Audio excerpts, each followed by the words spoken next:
E toru ngā whakaari Māori kei te whakaaturia ki roto o Tāmaki Makaurau, hei whakanui i te rerenga mai o Matariki.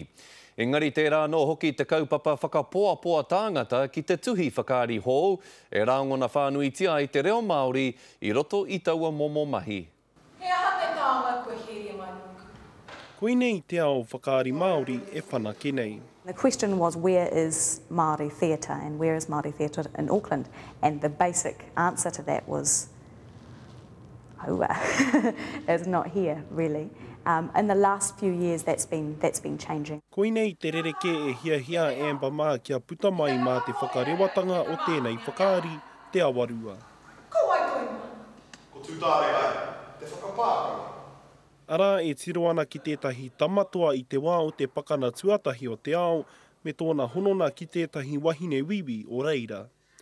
Engari he hono e hānai ana ki te paki waitara o nā whaia ipo nei a hine moara wa kotu tānekai.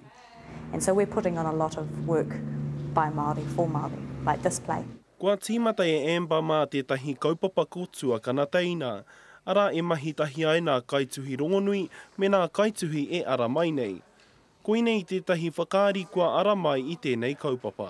We're wanting to see how the reo sits on stage, how in professional stage, how the audience engages with a play that is almost half te reo Māori.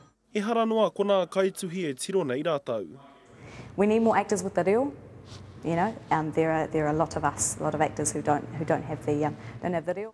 Hei te takutai takutawa, kia tae rāne koe, kāwe rāne.